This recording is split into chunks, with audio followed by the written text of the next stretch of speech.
Hey everyone, welcome to Whiskey Charlie, the War Game Chat, our weekly or monthly show, I should say, show on YouTube.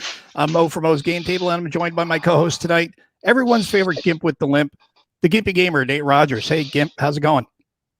Hello everyone, nice to see everybody again. Doing good? Awesome, as always. You sound so enthused. I am. And we have the War Game Wizard from Oz, Kev Sharp from the Big Board. Hey Kev, how's it going? Yeah, great. I'm great today. No Just complaints. A couple of weeks from Christmas and everybody in the Christmas spirit already. Where is my Santa hat?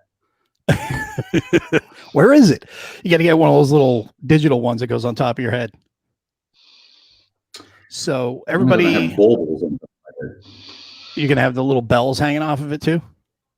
Oh, you damn right. Yeah, I love there you bells. go. With bells on there. So is everybody ready for the holidays? Everybody got their ornaments and trees and everything up and their Santa list in, you know, what games you want, things like that? Shoot. My house is full of young children. My Christmas list doesn't matter. It's all about what the kids want. But let's say Santa is well stocked and tucked into the garage and blankets covering everything. And I actually can't even finish filming right now because the spare bedroom has all the gifts tucked under my game table. So I can't get to it right now. So That's great. Stigler's got the beer and peanuts out tonight, so he's ready. All right, he is ready to roll. We have beer and pretzels games, and we got beer and peanuts talk shows. Yeah, exactly. We're a higher class bureau. Exactly. They're fresh peanuts, I hope, not stale ones, right? Like you get at the bar. Although that would be fitting, because then we'd have the bar atmosphere. Well, I'll tell you what. What's that? We're slack. We only got the tree up yesterday. Oh, okay. We haven't put up our tree. Dude, Mo, you're slacking. Right. Yeah, we kind of don't put up our tree usually. I mean, we used to do all that stuff, but then we kind of stopped doing it a couple of years ago. And I don't know if my wife's going to get in the mood to do it again, but we'll have to wait and see. She may do it. It may be like December 20th. And she'll be like, we need to put stuff up. It's like, really? Now? Okay. For 5 days. Let's do it. Yeah, right? exactly. And then that's just depressing, man. Well, you need to have the tree up. Well, if we do put up a tree, we usually put a small tree up. We don't put like the big. We had when we first moved here, we had like one of those 8-foot trees and stuff, and then we stopped doing that. We were like, this is just crazy. So we have one of those like 3 or 4 foot trees, and we use that because it's just me and her. So it's like, we don't need to do all the crazy stuff like you do when you have kids and stuff. I'll tell you, having kids, it's like having cats. Because all of our delicate ornaments are at 4 foot and above on the tree. Right. Because anything that's down low has to be child-proof. Because they come and swat and smack them all down to the floor. But it's been up for a while. The kids love it. Christmas decorations all out front. But our neighbor's kind of like Griswold, right? Mm-hmm. He even had his moment when he finally got done putting all his Christmas decorations up, where he came out and did the, plugged it all in. So my few decorations out front look like nothing. It just looks like his kind of bled over into my lawn. That's classic. Yeah, we live in kind of a cul-de-sac, and no one really does lights except for my wife, and she's all out and all in on this. She made the 20-year-old, the 18-year-old, and the 16-year-old finish decorating the tree last night with Christmas Carol whole shooting match, and they were like, but come on, we don't do that anymore. And she's like, decorate the tree. You're crimping our style, Mom. I loved it when I was a kid. I was the guy the kid rather, that would sit in front of the tree. Like my brother and I, we would lay in front of the tree and we just kind of look at the boxes like, that one looks like it's for us. And that one, because we were twins. So we would look for the boxes that are in pairs, Yeah. Like, okay, if there's 2 of them, it has to be for us. Funny. That's funny. Or if it was small and like video game shaped, like, okay. But our folks got wise to that. And they would start, getting the clothing boxes. Because, kids will, pick it up and shake it around. And they would put like Teenage Mutant Ninja Turtles in the box, but they would have socks on each side of it. So we couldn't tell what was in the box. We're like, damn it. We'd open it, socks, and throw it to the side, and you're like, no, you got to move the socks. Ninja Turtles, yay! You know, we were all excited. It was that and G.I. Joe when I was a kid. They don't do it anymore. They're like, yeah, whatever. Here's my list. Just give me money. Exactly. It's a lot so easier. Charming.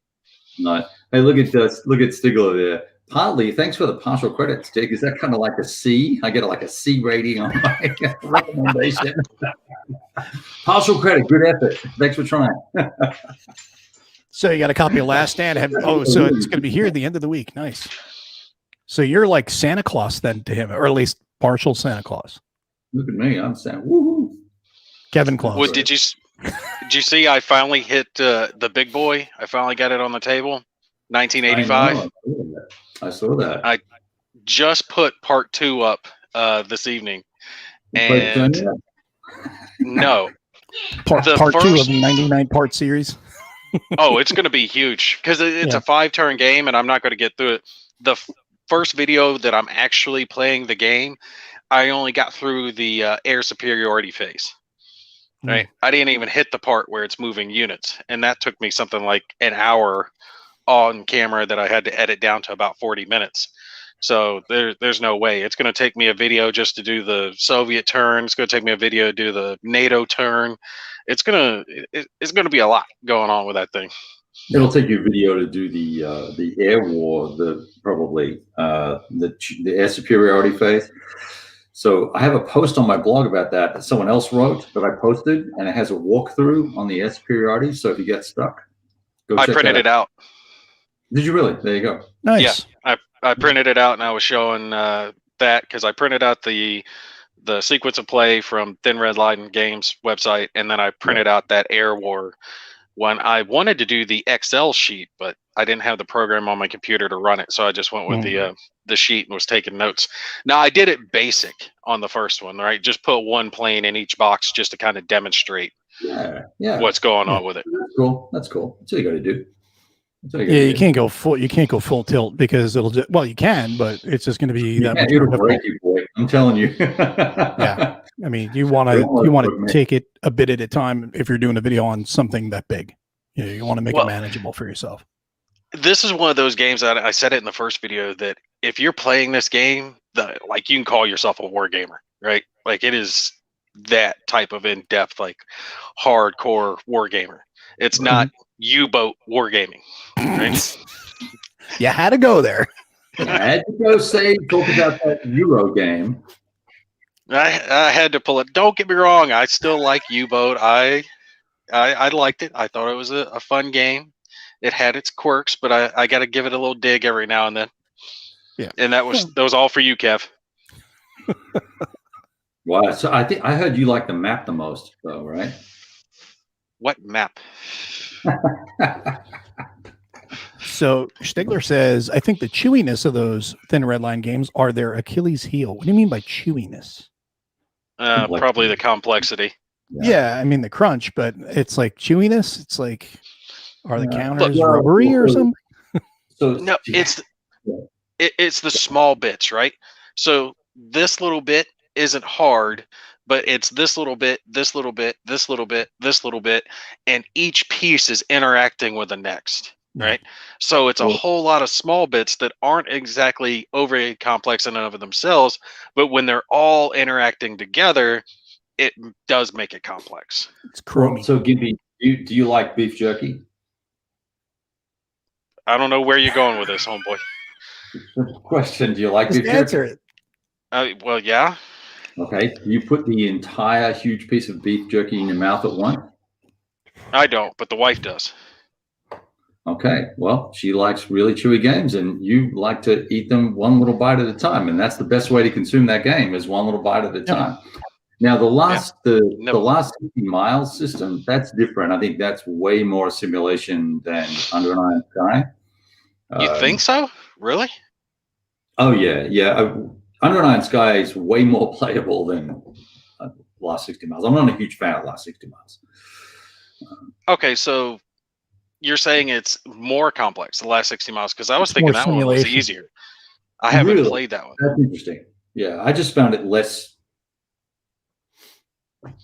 interesting. There's a lot of DRMing to not get very much difference in a net result. There's a lot of plussing and minusing, and it didn't seem to go anywhere. So, but you have plenty of that in Under an Iron Sky. You do, but you have more. I think you have more in less than 60 miles, and it's a much slower game. I think Under an Iron Sky, a slower game in terms of progress in a turn, whereas Under an Iron Sky, you move a unit until it's done, right? So that you've got that, 20 movement points or 45 if you go extended movement and do the fatigue rolls and all that sort of stuff. And that kind of goes, okay, well, should I push further or not? Whereas with the other one, it's, well, I want to change commands, so I got to wait 4 turns, whatever it is, right? It's just different. 2 different systems. I was thinking it's more simulation based than a lot of the stuff that I've played, because it really does try to touch in all the different aspects, and I think they did a good job of putting in the rules as optional, so you could choose how deep you want the game to be. So you could have special forces and airborne if you wanted to, and nukes and chemical warfare. But if you don't want to get that in depth with it, you don't have to.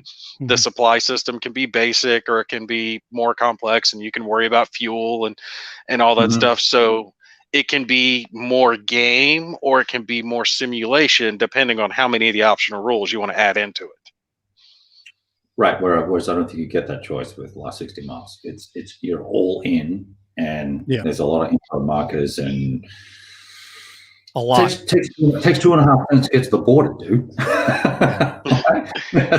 You're like, it's just what it says. It's about command and control. It's all about commanding and controlling your forces and making sure the timings all match to getting your forces, in time. It's like, it's like when you move, passing phase line alpha, passing phase line bravo, so that way you can get to the MLR and everything else. It's that kind of game. It's really more of a simulation. I think that would actually be a really good one for a military to use, because you're simulating all those hacks on getting forces to different lines on time to get them into the fight.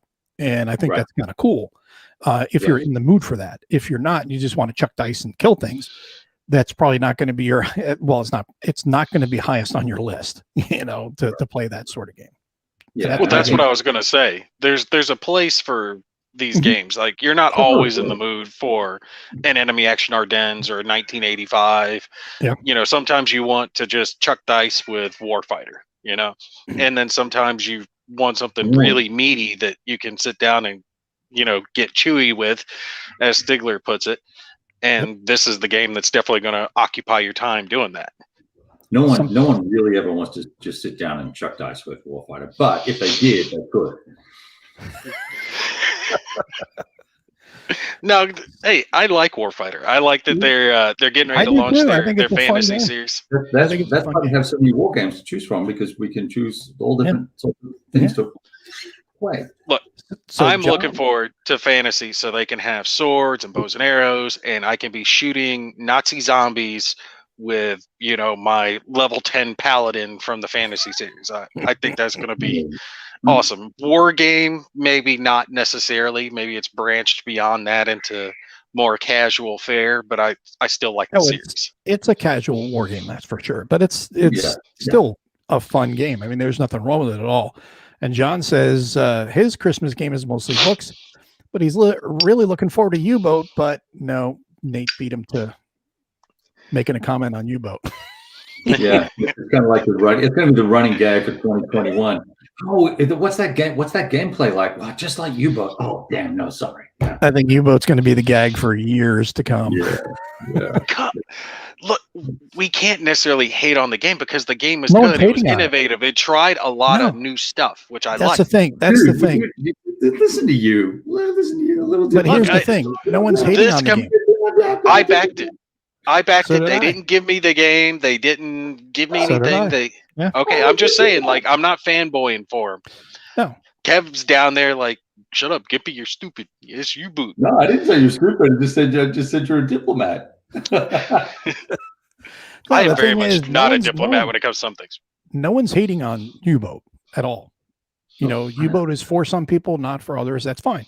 No one hates on it at all. The problem all was about it being War Game of the Year when it's really most war gamers don't consider it a war game, and that's the big thing. That and then the whole map, the rule book winning. It's like, come on, really? So now anyway. I did pick up U-Boat for the PC because they had it on the Steam sale recently. Oh, on Steam, yeah. Well, that's its own. Yeah. That's its own app. That's like I know. Honor and all those. Yeah. It I haven't did played look that good. yet. I was Is that watching good? some videos on it.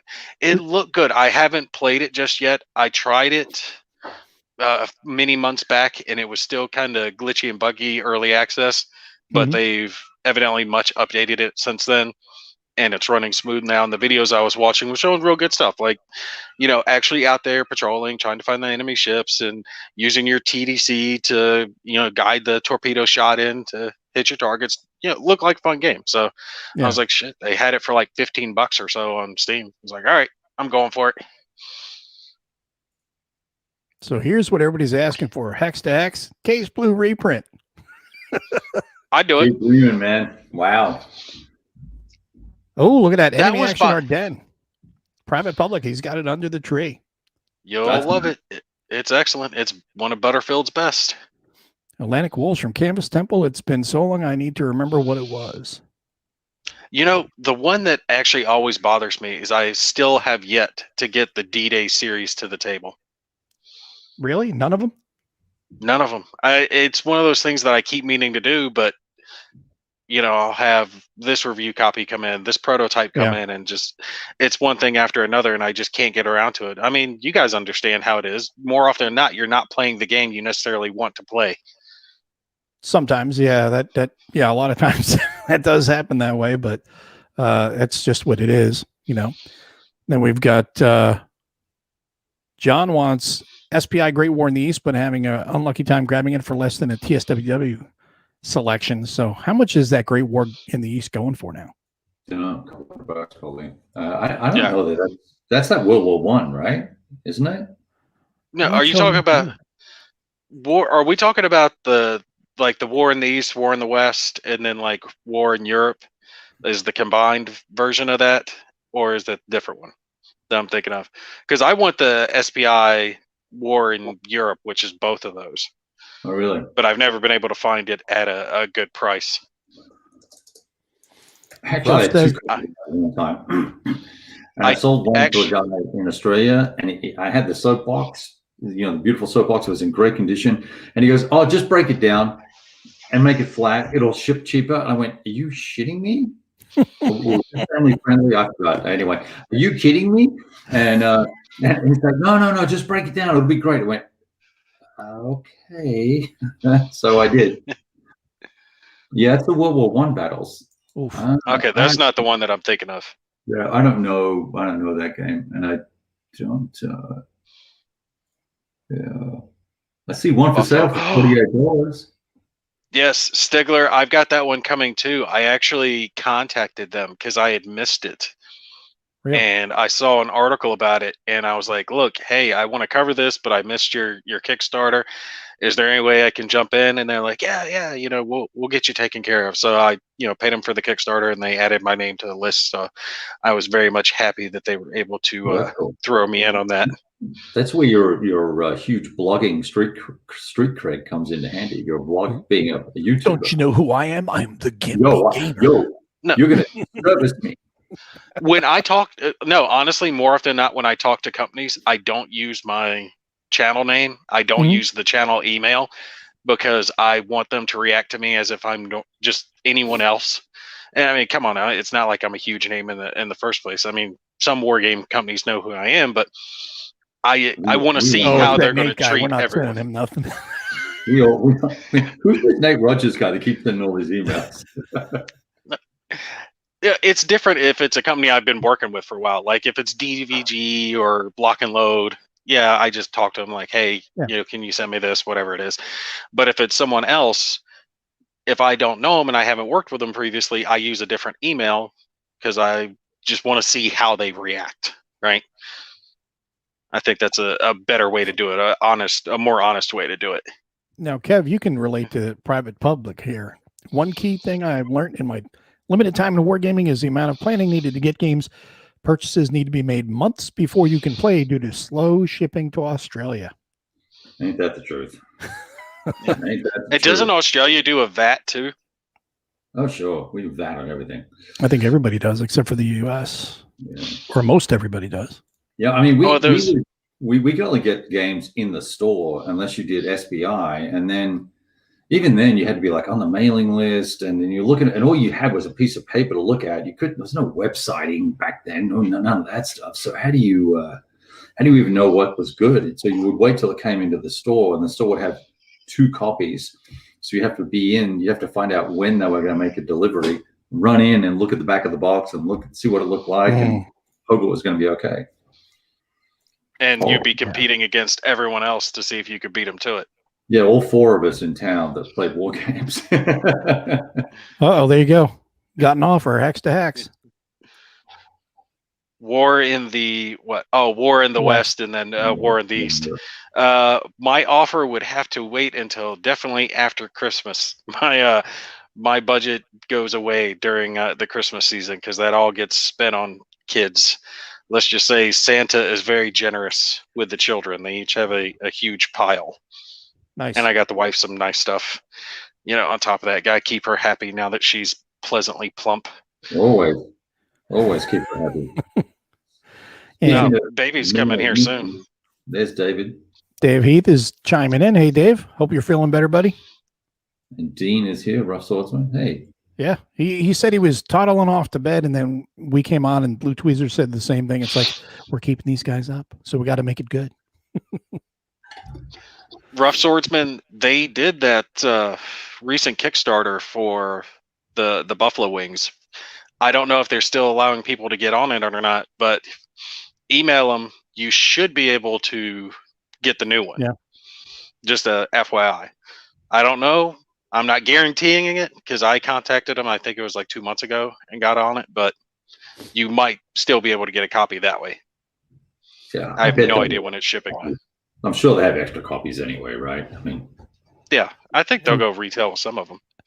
Blue Tweezer should be seeing that pretty soon because I just received mine like about a week and a half, excuse me, a week and a half ago for the Trung update pack for Fire in the Lake.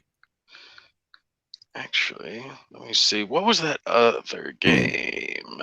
Hey, Age of Dogfights. Did anyone else get this besides me? What's that? Age of Dogfights. Yeah, I must have missed that one, buddy. Did not get that. No, y'all did not see that. No, I didn't. That was a Kickstarter, and it's the planes are counters. There's different plastic pegs that you can adjust their heights, but it's a dogfighting game set in World War I. So it's got blimps and biplanes and all that other cool stuff. The gameplay looked really good, so I got the basic version of that one. What's the difference between that and the other one with the models that was super popular at the time? Wings of Glory. Yeah, they became X-Wing, right? It's all the same system. What's that? What's wrong? What was wrong with Wings of Glory? Nothing's wrong with Wings of Glory. I've got that. They've got World War II and World War I versions. This is just a counter version of the game, and I think it plays different because it's more of a grid base instead of loose card movement like Wings of Glory is. Right. I haven't played the game. I just saw the video for it, and it looked like a good game, so I took a chance with it. That's pretty cool. So, hoping it's good. I do like Wings of Glory, but I like X-Wing better. Although, unfortunately, I haven't been able to play X-Wing in about a year now. Really, that long? Yeah, my local store can't have anyone there, and people won't come like to the houses. My buddy that I play with normally, he's a cop, so he doesn't want to risk it. And my other buddy that I play with locally has kids, and I think his wife is very scared of COVID, so they've been very packed in. Careful. So that's what I kind of worry about with the tabletop gaming, though, because where's it going to go from here?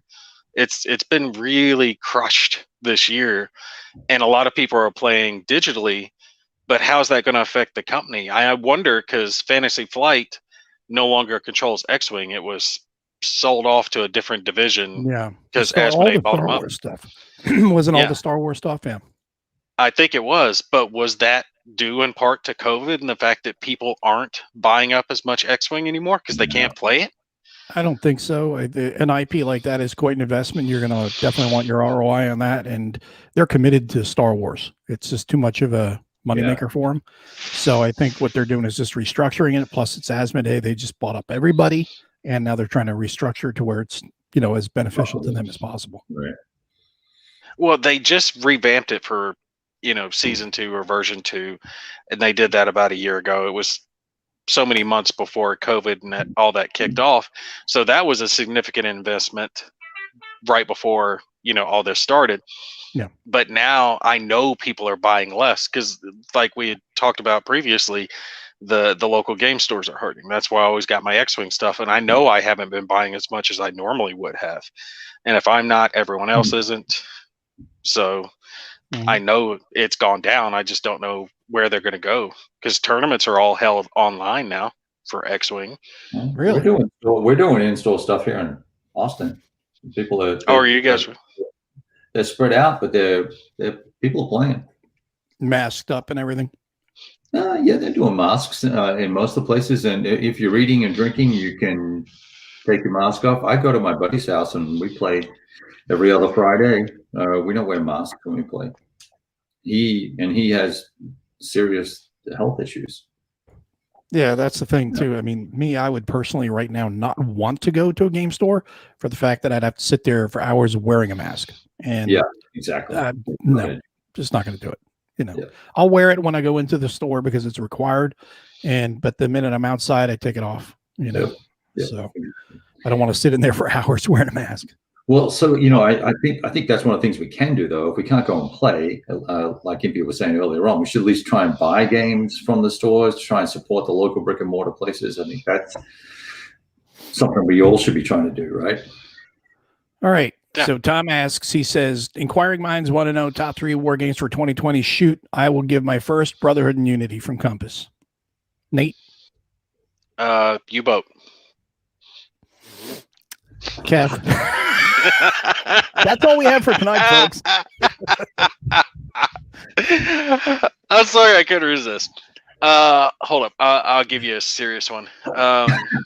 No, really. Top. He doesn't realize he's muted. You say you get a 5-second timeout for that. I just saw the little mute icon. Butthead. Wait, did World at War 85 release this year or last year? Last. Was it tail end of last year? 2019. Was it 19 or 18? I thought it was 18. It was definitely, might have been early this year. Might be, yeah. I can't remember now. Dave, if you're still here, Dave Heath was in here, so he could definitely give us an answer. If it wasn't that one, I would put one of the ones that I thought was one of the best for the industry would have been Undaunted Normandy. I thought that did really, really good for bringing in new players and just the smooth gameplay. World of War 85 was 2019. All right, so I'd put that as top. I'll put an Undaunted Normandy kind of honorary mention right there. Kev? Look, of all the games I played, I enjoyed 2 a lot, and that was Waterloo Campaign 1815 from GMT, the magazine game. I thought that was just amazing, I think, and innovative as well, but still playing true to a war game, right? And then Wars of Marcus Aurelius from Hollenspiel. Yeah. Fantastic solo game, lots and lots of choices, great components, beautiful map, fantastic gameplay, tense. They would be my top 2. I'm just looking at all the games I played this year. I did 72 plays so far. And I think they were the 2 that I played quite a bit of, and then World of War not showing that one 5 or 6 times.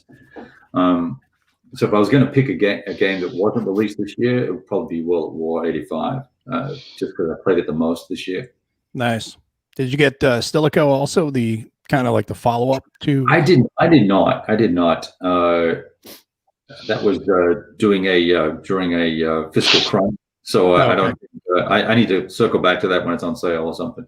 Nice. Well, they just ended their holiday sale, I know. the Holland Days sale. Fiscal crunch was not over. Yeah, no. Well, you were going into another fiscal crunch, Christmas. That's the drawback to that. Yeah, that there is that action. So Stigler wants to know if we're previewing next year's Charlie's then. No. We'll do that at another time. Well, what did you like, Mo? What was your favorite? I said Brotherhood and Unity. Oh, I would thought actually you- say Brotherhood and Unity, and the other one that I really did enjoy, and I know you had a kind of a, I don't know if I would say it's my top of the year, but the one that you had kind of a tough time at first liking was Brief Border Wars. Yeah, Yeah, that was a lot of fun. Yep. That was a good one, actually. Yeah. I'll agree with that. It was a solid one because you had 4 games in one box, great value, and then they were all distinct games. They were not like it was, oh, this is just a different theme slapped on each one. Nope. They all had their own unique characteristics and everything. I would agree with that entirely. Yeah. You know, another my favorite, although I don't know if it was 2019, 2020 game, but Westphalia, the 5-player from Hollandspiel, that was also that was an amazing gaming experience. So lots of good stuff. Nice. All I've right, heard and good I'm going things to about add that. in. I was going to add in one more honorable mention there. The and this one's a little less popular because not as many people play this. Is the Agar Sanguinus by Historic One Games, and that's the one where it's man-to-man counters set back in the medieval times, the Crusades. You know, swords, shields, javelins, bows and arrows, all that type of stuff. I just finished a 10-part playthrough of that one. Really, really enjoyed that. Good gameplay. They vastly improved the components to it. There are a couple of minor tweaks that I'd like to see them make in future editions, but I'm looking forward to doing a big castle siege later on with the game because they've got nice campaign rules for the game and then big castle map so you can actually siege it with ladders and towers and the whole nine and have them defensively on the battlements trying to stop you getting in. Just real good gameplay, and it plays very well solitaire as well. Do they abstract anything once you get into the castle siege? I mean, because you're gonna obviously be assaulting with a lot of troops, and if it's man to man, that's a lot of individual decisions to make. Yeah, I would say no. It's all man to man is streamlined. It's not beer and pretzels. I mean, it's a fairly deep game, but it's streamlined enough that it's not hard to play. You can sit down, read the rule book in an afternoon, and be playing the game, set it up that evening, and play it. No problem. It's not overly difficult by any means.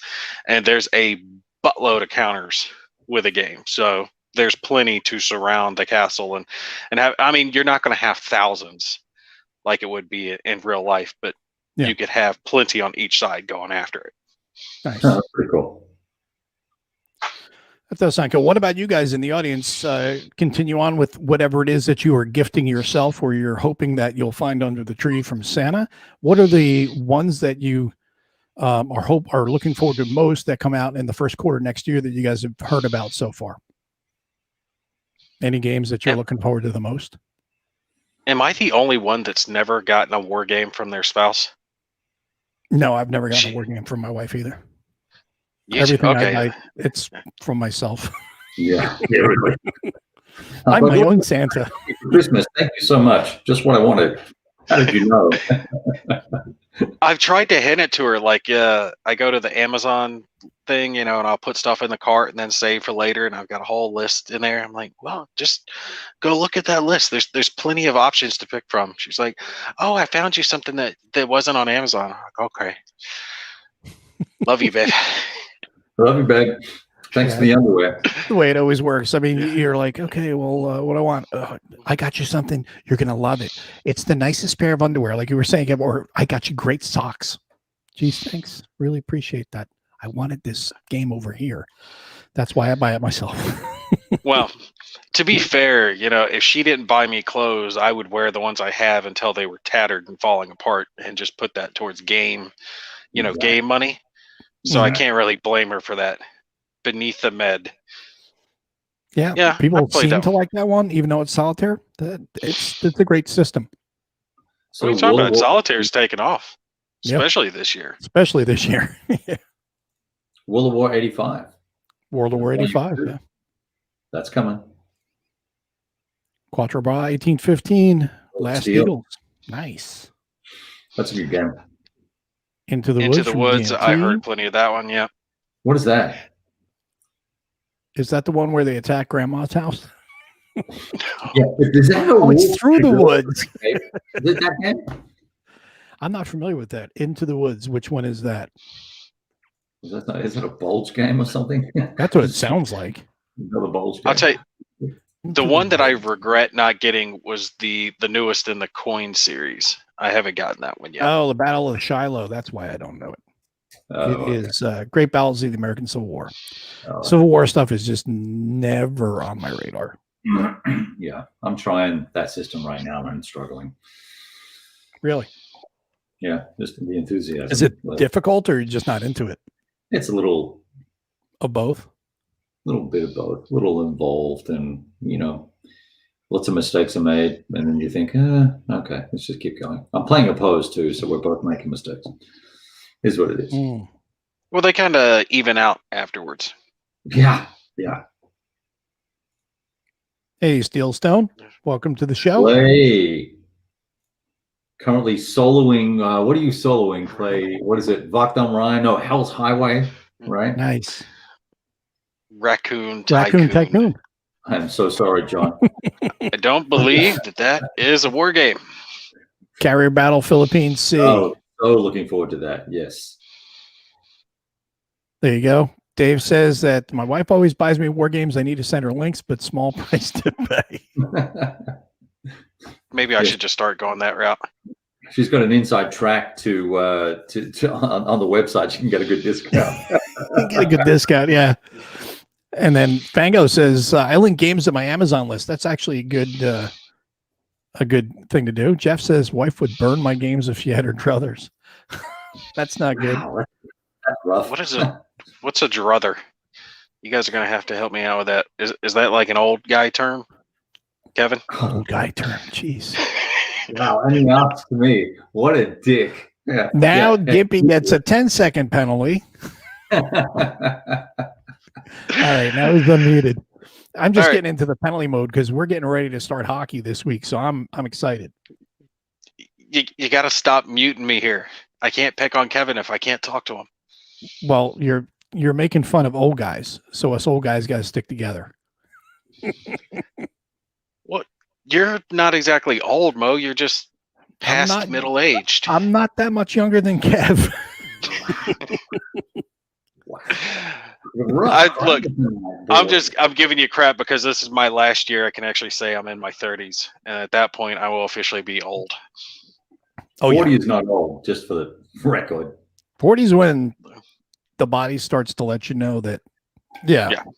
You're getting old. 50 40 is when it- you can't yeah. claim I'm young and dumb and just didn't know what I was doing. Like in your 30s, you can still get away with trying to act like you were too young to understand what you were doing when it was really stupid. When you're 40 and above, you should Yeah, friggin' but- know better. But Gim, I think you got to carry on with that kind of mode of thinking for, at least another 5 years or so. Sure. Yeah. Nah. I gotta Then be you can mature get now. into midlife crisis mode. Then you get into midlife crisis mode. You go buy the Corvette and, you do all stupid things thinking that you're 20 again.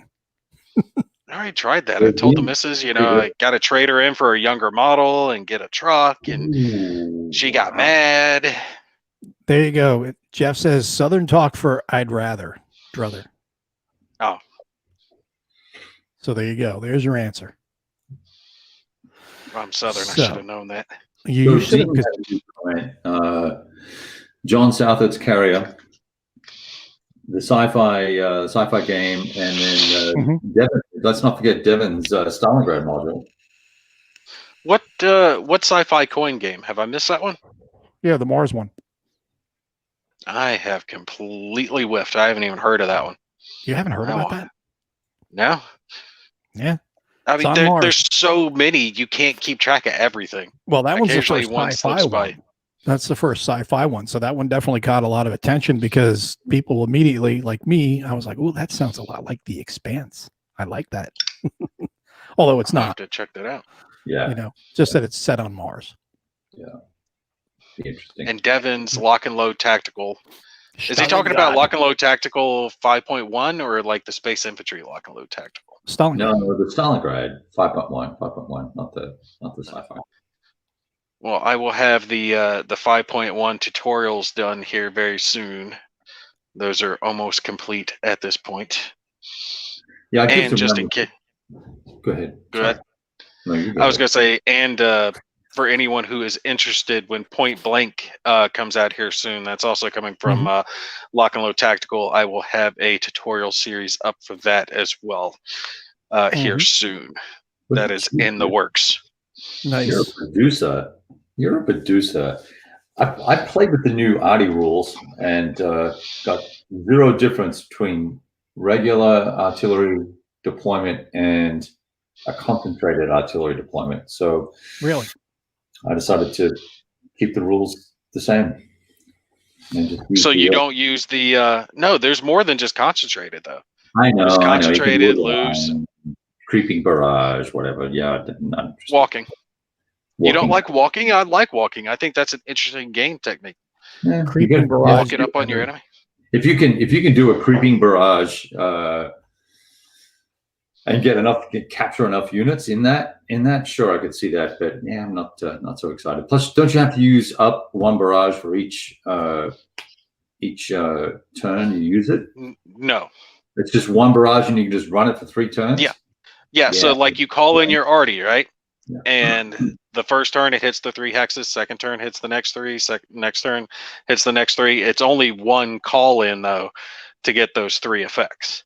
So if you think about it, you could call it in if they're tucked into some woods or a building somewhere, and you want to force them out. It's walking up on them. Mhm. They've got no choice. They can vacate or they can take the pounding. I like it. I think it's interesting. It opens it up a little more realism to the game. Now, The hull down fire, it's gonna be have to play with to see how I like fire, because fire can be hit or miss.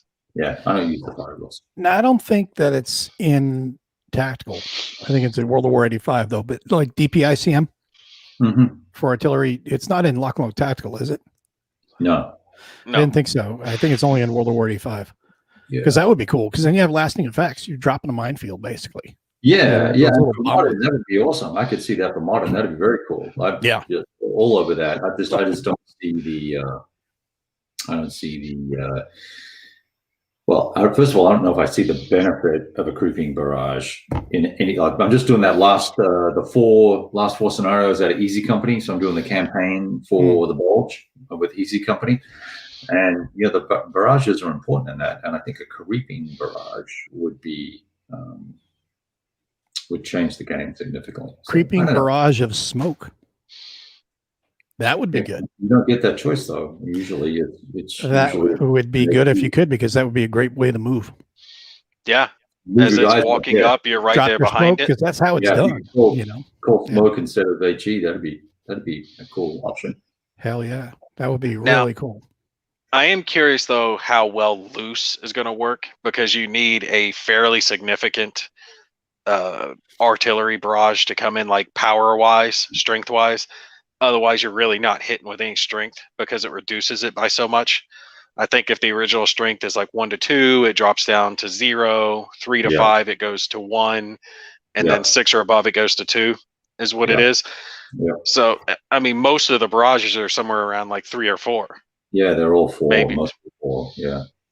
Yeah, so you're going to get maybe 1, which isn't that strong. I mean, it's spread over a large area, so maybe if you're catching a fair amount of infantry out in the open without cover, that could work. But other than that, I don't know if that's going to cause a whole lot of damage. Yep. Deluxe Russian campaign. Damn. It's finally. Now I want to play finally Lock and Load gonna happen. Tactical. Good luck with getting that game. Is that going to print? Is GMT going to print that? At It's some actually point? at the printer. It's actually at the printers, I believe. It really is. I believe that's at the printer. And the funny thing is so is Compass's straight reprint of Russian campain. Yeah, I just don't understand. So they're both doing the same game? No. Yeah. Some guy is doing the same game. Kranz is doing both of them. Yeah. Well, that too. But the deluxe Russian campaign is going to be the whole smash. You're getting everything. Anything and everything that was ever thought of for that game is going in that box. Compass is doing this straight classic reprint. So it's different in that regard. Yeah. Fire for Effect. Now, And- I'll tell you, and- the one that I'm looking forward to next year is the Middle Sea. That next in the series from Thunder in the East. Hmm. From Frank Chadwick and Alan Mhm. Emmerich. Sure. You know, they're currently working on that, and I absolutely loved Thunder in the East. I thought that was a really good game system, just all the way around. So I'm looking forward to see how they can incorporate the Mediterranean, Yeah. all those type of units into it. Do you I'll be really? curious about that. I'm more curious about that than Thunder in the East. And now that they're changing the rules pretty significantly, we'll see what happens. Right. Yeah, it makes you wonder. Okay, well, that's what's that going to do for the original owners of that first game? Right. Well, it's a huge set of rule changes from what I've read. So who knows? Right. Who knows? Well, what they could do is if you backed the first one and you get the second one, whether it's P500, it was Kickstarter the first time, but if it's P500 the second, they could at least send you an updated rule book for Thunder in the East if you had gotten it before. The You know, map's with the new gonna be- rules. the map's different too. It's going to be a different map and different. Some of the counters are going to change and all sorts of stuff. Is the map that much different? Certainly it's going to be a different. Is it going to be mounted? Is it going to be No. mounted? I don't know. I'm No. just asking. I would hope don't know. not. And it's yeah. For Thunder in the you know, East? yeah. The Thunder in the Thunder- East is already mounted, right? But I'm saying the reprint, is it going to be mounted? And is the Med going to be mounted? And how are you going to match printer style and Hmm. colors and all that sort of stuff? Right? That's- So are they going to reprint that Thunder in the East or not? I think so. Because I've But heard I both. don't I've heard they are, and then I've heard they're not. Ooh, So- really? Yeah, I don't know. You know, like it's like if it gets reprinted, what I've heard is if it gets reprinted, it won't be for a while.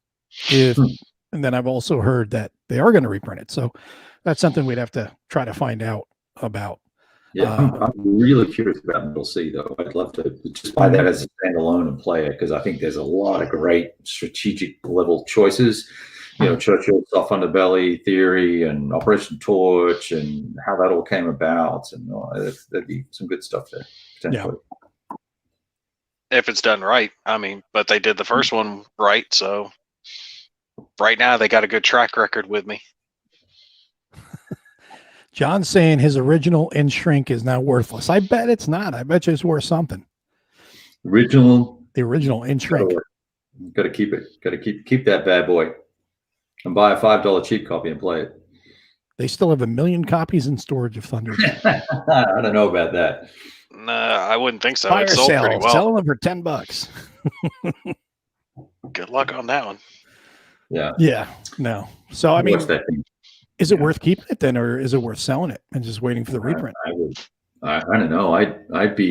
Folks I've spoken to who played it quite a bit, enjoyed it, but recognized the flaws in the game. Mhm. And a lot of those things are being addressed in the new system and the revisions that have happened. Yeah. And they're quietly selling theirs off and looking for the new versions. So we'll see. Yeah, but you could almost say that about any game because no game is perfect.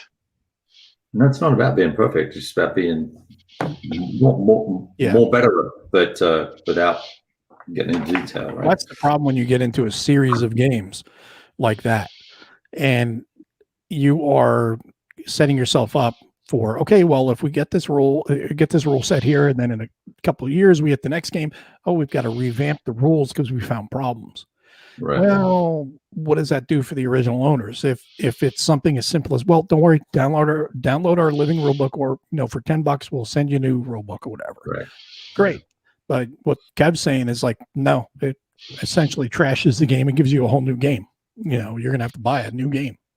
Yeah, and I don't know that it's going to trash the game, but just the feedback I've seen and some of the changes from the rules I read and watched the game being played, and then reading the changes they're making, they're really substantial mechanical game changes. So, Yeah, I don't know. Maybe it'd be awesome, and it'll all just sync together perfectly, and you can put all 15 modules together and pretend you've got, Europa for Dummies, right? I mean, it'll be awesome. Kumbaya U-boat.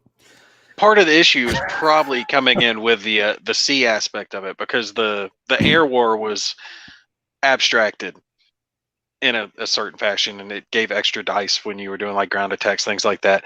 And I'm willing to bet they use a similar system in the sea campaign and the Middle Sea, because I noticed the symbols on the counters were kind of similar to the aircraft, but they had some shipping in Thunder in the East, but it was very little. Like there was very little water on it, so they didn't have to cover a whole lot of that.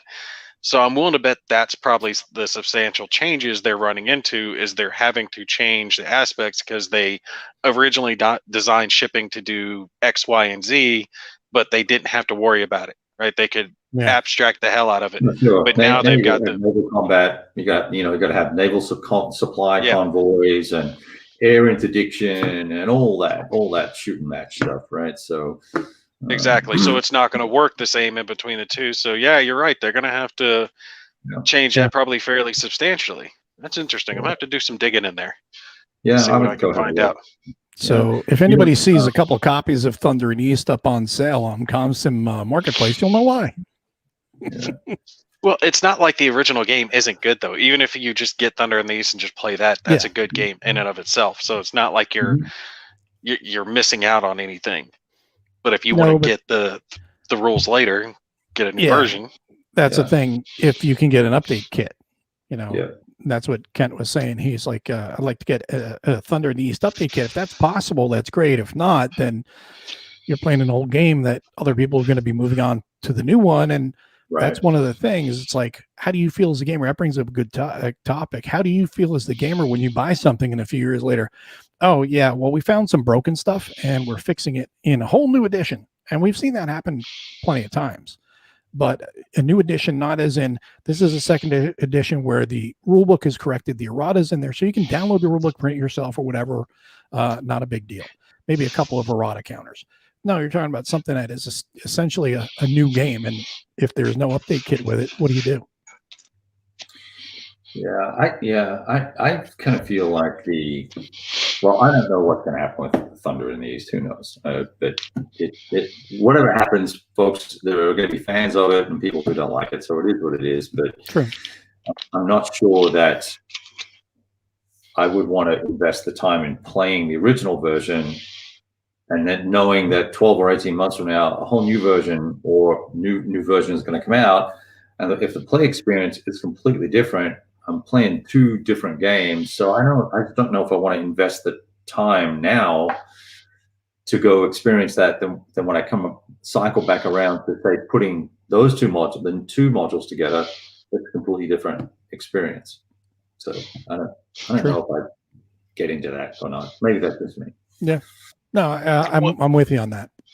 Well, if you think about it, though, I mean, it's not like we haven't seen plenty of games get revamped.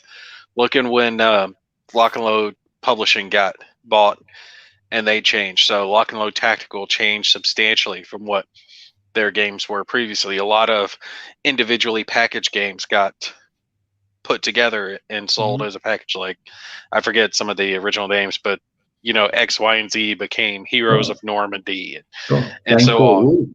Same cool rules, same gameplay, just better components and more consistent. And you only had to buy one module, so that's a good. But the rules have updated fairly substantially. And wait, no, that was World at War. Didn't the counters change though? I mean, I know they changed size, but didn't the numbers like substantial? Yeah, and they changed the completely two different systems, right? That's because that thing drove itself into the ground, right? That's a good example right there. World at War is a good example of Thunder in the East old and Thunder in the East new. If what we're saying is all true, that would be a good comparison, because you could still play the old World at War. There's nothing wrong with it. I mean, as far as you playing it, you can go for it. Yeah. But if you play the new one, it's a whole new ball game. So that you can. There's no update kit. The update kit is getting the new version. It's as simple as that. And it sounds like the same may be the case for Thunder and East, but we'll have to wait and see if we can verify that. And before we jump the people gun. need to remember that there's nations at war too, because that's the World at War system set in World War II, right? No missiles to worry about or helicopters, kind of a smaller system. I really like Nations of War. I think it's a good game system. So if you want something like World at War 85 set in World War II, it's already out there. Yeah. I don't think that series gets as much attention as it probably should. That's true. And that's why his copy is unplayed. I don't get that. Maybe it's a personal thing. I don't get not playing a good game now because it might be a better game 18 months, 2 years down the road. Because you want to sell it while it still has value. I mean, if you're going to sell it, that makes sense. And that's why it'll sit there and you're probably making the decision, do I want to sell it or not? So, plus there's other games to get to. One thing that war gamers don't have, or gamers always say that they want this game, want that game, and then they don't get to their games. And that's just for like hobby games where you can play a hobby game in some games 15 minutes, some games an hour, 2 hours, 4 hours. War games, you're talking 2 hours minimum on up to 30, 40, 60, 90 hours, depending on the type of game. So there's a much bigger time commitment to learning and playing a game. And speaking of that, does anybody watch It Played? Rodney from Watch It Played. Yeah, I'd like to see him do one for like Under an Irons guy. He's going to be doing Cuba Libre. He's going to be doing Cuba Libre, a learning game of Cuba Libre next week. He just announced it today, which is pretty cool because his show, his whole thing is providing a service of you don't have to break out your rule book.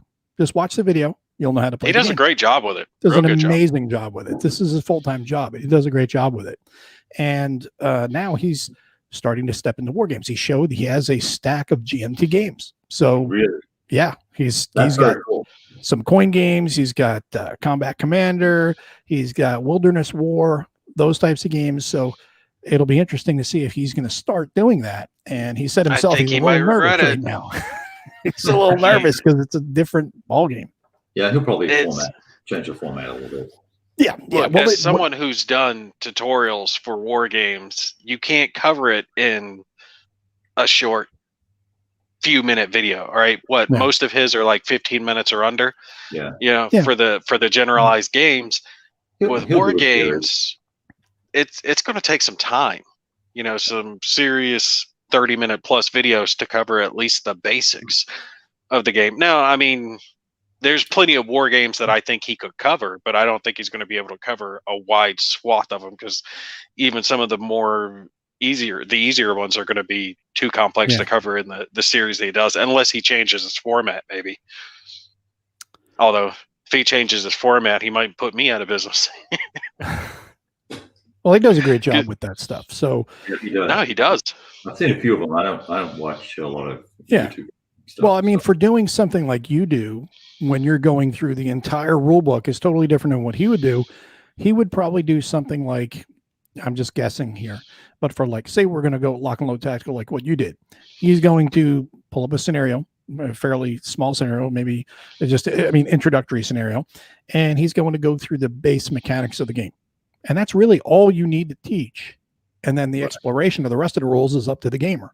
But if they at least understand how the movement, the combat, all that stuff works, they have they're 9/10, well, not 9/10, but they're probably about 60, 70% of the way there. The rest of it is just icing on top. Yeah. How do you move? How do you shoot? How do you stay in supply if there's supply? Exactly. Right? How do you stay in command if there's command? And that's all you need to know to get started. And then you can build on the rest with other reading and other gameplays. Yeah, true. Yeah. We got Kabuki Kid here. Oh, hey, Kabuki. We don't have Rob on. No, we don't. John's great. I love John's comments. Another reason why Kickstarter is selling you the 1957 Edsel before it was redone in its updated version. Look, Kickstarter is driving me crazy because I am terrified not to get the Kickstarter because it's the whole FOMO thing. And the two words I hate the most are Kickstarter exclusive. Oh, because it drives me crazy. I feel like I'm going to miss out if I don't get the Kickstarter, and I don't always You're exactly have the what money they're to get all the playing for. Kickstarter. I Yeah. know I'm the sucker that they're trying to get. It drives me nuts. Hey, David. Hello, Mr. David. We were just talking about you earlier. Yeah, we were talking about what is a war game. No, we weren't. We just had to bring that up as a joke. And- But we and were he's talking riding about a- Undaunted. He's riding a torpedo to We were underwater. talking about Undaunted Normandy as one of the games that Nate, I believe, brought it up about games that we thought were the best games of the year over this past year. And your game came up. Africa, right? North Africa is the latest. And then he's got the replacements coming out, which is going to offer the solitaire version, correct? I have to give him a sec to type in there. And he's also got Castle Ida out, right? Oh, not Castle Ida. What's the Soldiers and Soldiers Postmen's and uniforms. uniforms. Yeah. FYI, people, that is still on Kickstarter, I think, for the next handful of days. I think it's 5 days. It's still got left on it. Mhm. I mean, it's already well into, funded at this point. I think it's close to like 300% funded. So it's definitely there. But if you are into that Valiant Defense series, definitely one to check out. And if you're not, go get it because you're going to love it. I mean, Oh, I think it's there's a what's Greg that? Grant had a comment. It said tuned specifically to Gimpy. Greg Grant. He said, speaking of which, would be great to see somebody do a video series of Under Iron Sky. There you go. Tune into Gimpy's channel. He's got it going on there. Yep. I am covering it currently. Slowly. Very, very slowly. Too Yeah, slow. Stuka Joe. Man, he was the guy that I was watching when I first got into stuff. Mhm. Mhm. He does an amazing job. He does. He really does amazing work. And we're so fortunate in the war game community to have the people that do the work, because there's a lot of people in, the hobby side of gaming, your Euros, your social deduction, whatever, that are teaching those games now. And this is not meant as a snide remark or a knock on their games. It is much easier to sit down and teach Agricola or Carcassonne or something like that in a video than it is to teach Under an Iron Sky, Lock and Load Tactical, any of these things like Gimpy's been doing. It's a totally different thing. It's basically like, here's how to ride a tricycle versus here's how to fly the Apollo spacecraft. It is a massive leap. It's just like 18xx gamers versus Ticket to Ride. It's they're both train games. I always use that as the example, but they're completely different levels. And it's great to see that we have people that are willing to put their time in, because there's a lot of time involved in content creation at various levels, and everyone does their own thing. Like Nate does, and Stuka Joe and Kev, you do all your little fireside chats, tableside chats, as I call them. Yeah. Speaking of which, I probably need to roll. I've got a basketball game to go to, so I have to That's We're right. going to a basketball game this evening? My son's playing, so He's going to be a ringer. They're going to First- put him in. yeah, you're gonna put me in. Yeah. Hey, when'd you dye your hair? No. First district game, so we got to go kick. Nice. Backside, so Well, I good should- luck to them. yeah, thanks, guys. Good to talk to everybody. See you soon. You guys don't use any naughty words. We'll Don't try talk not to. people. All right, Kev. See you later. He should teach us how to say a naughty word in Australian. Well, it's pretty much what we say now, just with a really cool accent. But No, they. I'm sure they've got some dirty slang down there we're not aware of. that's true. They probably do have some terminology, but we got some other comments here. Like Fango saying, you can go over a section like combat in a 5-minute video, which is true. And 5 minutes, this is something you and I have talked about, and other people have talked to us about as well. And you guys in the chat sound off here. One of the things I'm having some difficulty with, you've been doing a really good job with it, is condensing reviews down to 5 minutes, because people are saying, we don't want that 20, 30, 40-minute review. We want the 5 minute. That's why I review. started doing the 5-minute reviews. Yeah. Everyone's been saying, oh, we want a 5 minutes. It's like, and then I look at the analytics on the videos, and yeah, people do want that. Everybody wants quick hit videos. And I'm like, it's kind of hard to do only a 5-minute video if you're to me, it's hard for me. So It is harder. Yeah, it's much harder because you want to talk about the background of the game, what the game does. By the time you've introduced the game and talked about anything about the game or the designer, you're 60 to 90 seconds in already. I figured out a format on how to go with it, right? And I thought about what the stuff is that I usually cover, right? Usually I have my intro that I say and the basics about the game and that type stuff, and then get into the components and then get into the gameplay itself and how it works, some gameplay examples, and then final thoughts. And that's kind of the format that I am working with. But like I said, I write down a script for these because normally I don't script out the videos when I'm just playing the game. But for these, I script it and I know how long it's going to take me to read those words on the page. So I know I've got front and back of a page to fit my words in. That's it. Anything that I want to say has to fit there, because if it doesn't, it's going to be over 5 minutes. Yeah. And plus I give myself a leeway. I'm like, it's a 5-minute review if it's under 5 minutes, or more likely under 6 minutes. So 5 minutes and 59 seconds. I can, say it's 5-minute review. So now, I get a little bit of a buffer. This is something Kabuki brings up that I have exactly had this problem with before. It was a while back, and Rodney talked about some war game stuff, and then he added in American Sign Language to his videos and some of the videos. And it says ASL, and the first time I saw Watch It Play to ASL, I was like, wait a second, Rodney went from like intro war game to ASL. He went from like first grade to kindergarten, first grade to college. I was like, oh, wow, cool. He's going to do ASL. And I was like, oh, it's American Sign Language. My bad. But isn't that not needed anyway? Because YouTube already does closed caption. They do closed caption, but he wanted to do the ASL as another feature to his videos, which I think is a great thing.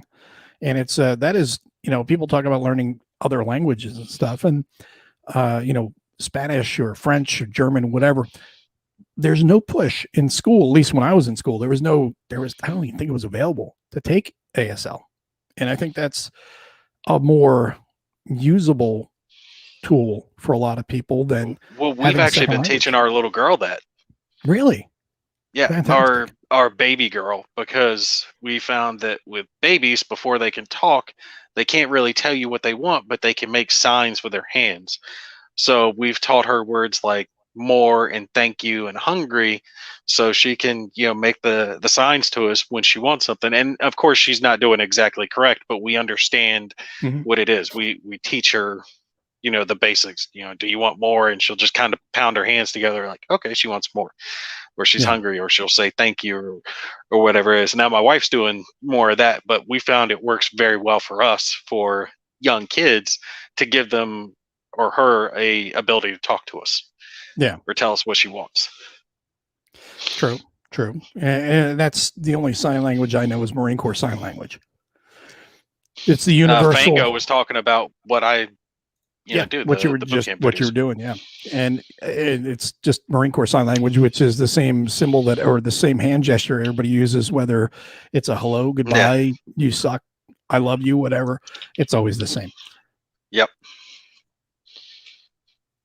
Oh, there you go. Tony's Board Life. He says, Gimpy, your World of War 85 boot camp has motivated me to do it for SBQR. Fantastic. You might regret that. you might regret that one. Because I'll tell you, after I did the first one, I was saying to myself, I will never do this again.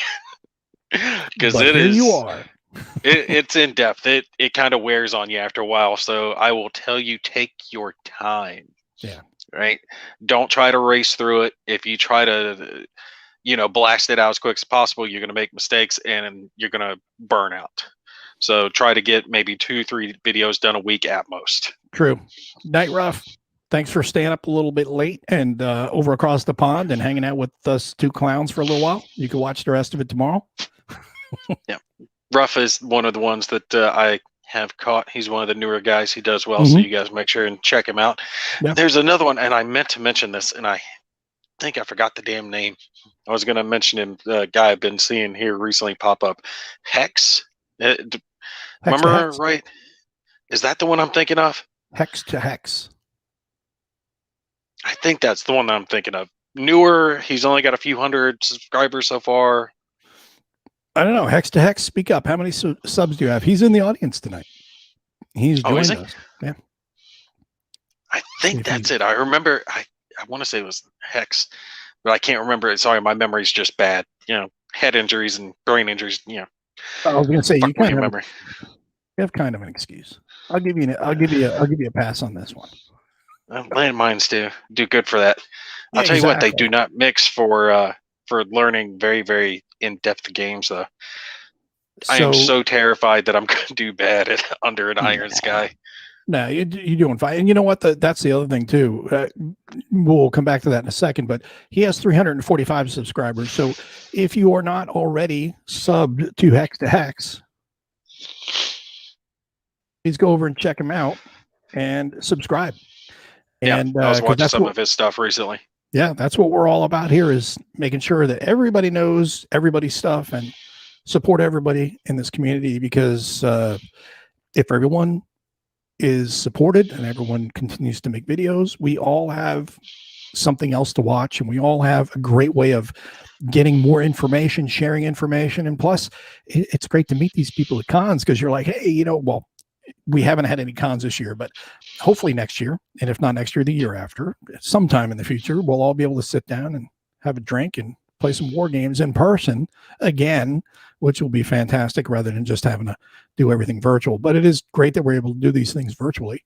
And that's one of the reasons why shows like this are fun, because they keep everyone in touch. But Vassal is not a replacement for actually, playing the game. I mean, and I'm on the younger end. I should want the digital stuff. But for me, there's something about having the big map spread out in front of you and the counters all over it. Having the rule book, the player's aids, and all that stuff that you need. That's what I enjoy. I don't like playing it on Vassal. If I want to play a computer game, I'll play a computer game. I want to play a board game, I want to play a board game. See, now John has to go in and has to be the contrarian here. He's saying that he appreciates longer videos, as I'm just usually listening while I'm playing another computer game. So that's but I do the same stuff. Yeah, that's true. Going back to the 5-minute videos, because so many people will say that, can you do this shorter? Can you make that? Because, like, for example, I did the video on a brief Border Wars. I did like 30 minutes. I did a kind of like a 8 or 9 minute video, just like a first impressions. And people were like, hey, thanks for the review. I'm like, no, this is not a review. I'm giving you some of my initial thoughts. And then I went and I did the review, and I was still kind of mentally going back to my old written game format, where you got to play the game enough times and you got to kind of talk about in depth, a little bit more depth. So the review was like 30 minutes. And I could see by looking at the analytics, people were hopping through a lot of it. And I was sitting there going, okay, yeah, it goes back to the lends credence to what everybody's saying about doing 5-minute videos. So I look at the 5-minute or the shorter videos. I'm still not at 5. I'm at like 6 to 8 minutes. Just 5-minute is it's a really distant mark right now. Because I want to talk about more than 5 minutes allows, and I know 5 minutes, a rule of thumb is basically 500 words, 5 minutes, 1,000 words, 10 minutes. So it's hard to. You have to give up on some things. Well, the thing is, when you do a written reviews are ballpark in the 1,500 word range, 1,500, 2,500. So now you're talking a 20, 25 minute video, but you can read faster than you can do that in a video, especially when you're trying to talk about something and you're pointing something out on a map. There's all that aspect in it too. Yeah, you got to give someone a few seconds to look at it. If you're referencing a counter, you got to bring the camera in, show the counter, pause for a couple of seconds, then move on to whatever, other aspect. Those few seconds add up very, very quickly. Oh yeah, they do. They definitely do. And that's why you edit too. Because I don't know if you do this, but like when I'm doing a review or even an unboxing, and when I do the previews that I do, I screw up so many times and I redo it. And I just redo it, and then I just cut all that bad part out, because I'll be like, that sounded stupid. I gotta redo it. I've actually caught myself having seizures during filming. Oh wow! Because I have two different types. There's the main ones that people understand what a seizure is, where it's you're shaking and all that. And those don't happen very often.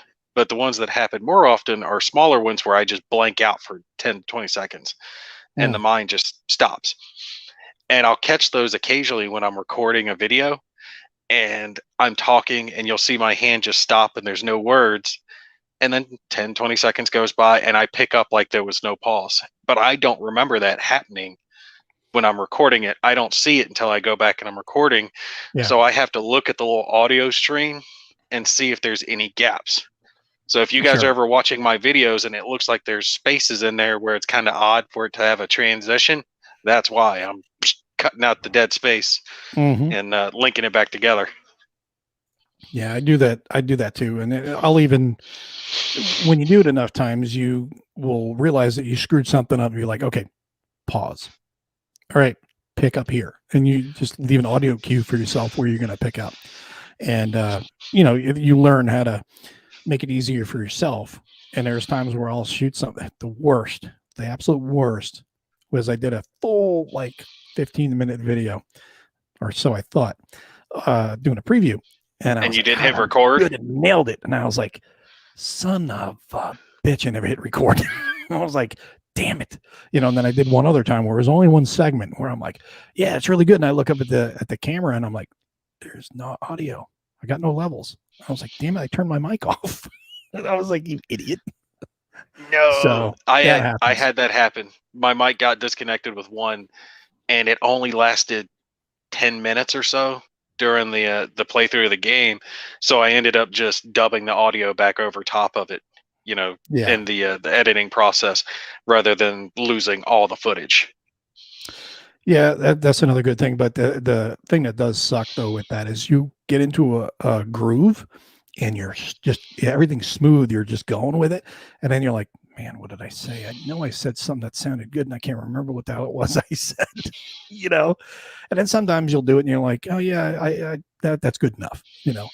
And we're our own worst critics anyway. And I look at my videos, and I'm like, damn, I find flaws in everything I do. So. Do you ever go back and look at some of your original stuff? Bad lighting, bad sound, terrible lighting, bad terrible angles. camera. Oh yeah, Can't see lighting, anything. terrible cameras. Yeah, yeah. And I'm it's horrible. Well, yeah, and then I used to do, and I look back on any of the previews I did before the unboxings. I used to do those in one shot. It was one take, and because I was just like, I'm not editing. I'm just going to throw it up there. This is just for fun. And then I just started getting into it more, and then I kind of came up with a whole, not a system, but a whole way of doing it. And I've been sticking with that and improving upon it little by little each time.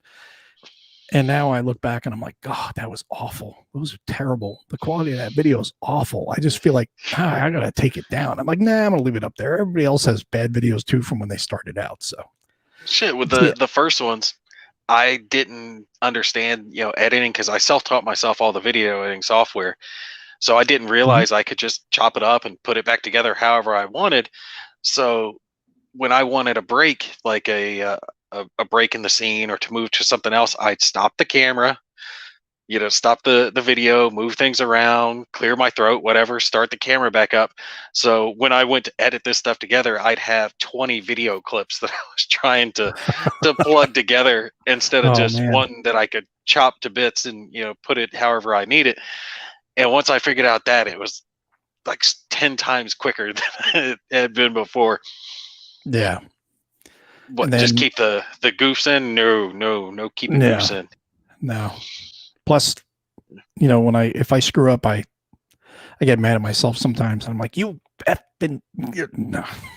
So I kind of can get drill instructor on myself sometimes when I screw up. But so what is the consensus of the audience? Do you want a 5-minute review? And is that going to be enough, do you think, for a war game to give you a fair sense of the game? Is it when we do 5-minute reviews, 5, 6, 7, 8 minutes, whatever, under 10 minutes, we'll call it for now, 5 to 10 minutes. Is that enough of a review to give you a good sense? Or is it because you have listened to us enough times and other reviewers, content creators, to know our likes and dislikes and how they compare to yours? And that way you can make a better judgment because you're like, hey, Mo said this is good, and I like similar things that he likes, or he wasn't as crazy about this, but I know he doesn't like these things, and I do. So, and the same for Nate. It's like you look at it like, well, Nate loves this, and I love this, and I trust Nate's opinion, or he says it's crap, and yeah, if he says it's crap, I'm going to agree with it. Or yeah, well, it's something I like, so let me go check it out. How much does that weigh for you guys? And is 5 to 10 minutes enough? Sound off in the chat. I wonder how many people really trust the reviews anyway. Because as you keep growing True. and getting bigger, you start getting sponsorships, you start getting review copies, and you start getting more incorporated, I guess you would say. And as that happens, you know, your bigger, internet's getting a little wonky, just so you know. Can you hear me? Yeah, Am I still there? You're getting a little choppy. Sorry. Just let me know if it's a problem and I'll no. see if I can fix it. But yeah, Just like, let me know. I thought about that before I started, you know, when I was watching reviewers to try to figure out what games I wanted to get. You know, if they said that this was a paid promotion or that they had gotten a review copy, I'm like, okay, do they really like the game, or are they being nice because they got something out of it? And that's always something that you got to kind of keep at the back of your mind. Now, I'm honest whether or not I like something, but I don't blame people for being curious, you know, or to have that thought. And people should be skeptical always, you know, think for their best interest. I didn't think I could listen to two jarheads talking for more than 5 minutes. He must be a squid. Probably, but you know what? That's why we have edible crayons. Tell me you do not have an actual edible crayon there. I do. Yeah. I'm gonna My open it God. up. I thought you knew this already. They're all edible. Well, they're all edible, but I mean, I got like legit edible, not the non-toxic edible. But the those are tasty too, a little more crunchy. So I will say this is a little off topic, but I've been wanting to make sure I mention this. Academy games. Have you noticed how they've been getting a little more outside of wargaming here recently? Like just standard wargaming, covering some other stuff. Euros. They've always done Euros. Well, not just the Euros. They had that racing game that they just kickstarted. Yeah, that one. Reality Shift. Right, that one's definitely way different. Yeah, that looks freaking awesome. I can't wait to play that one with the missus and the kids. I think they're really going to like that.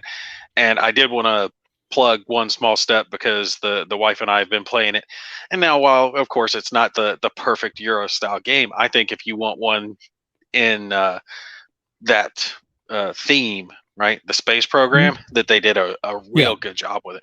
It's good as far as like building your engine, trying to, you know, work your stuff, your engine versus their engine, trying to go for the right moves, trying to get to the moon. We both really enjoyed it. So I wanted to make sure, you know, plug it for them because it is a good game. We don't have to just plug the war games. True. John says 5-10 minutes good enough if you feel you said what you wanted to say about it. Canada has a show this hour is 22 minutes. Nice. Canada would have a show called that. And would say sorry about it. Most of us just want to vicariously experience the actual playing the game through your videos. Playing it myself is almost too much work.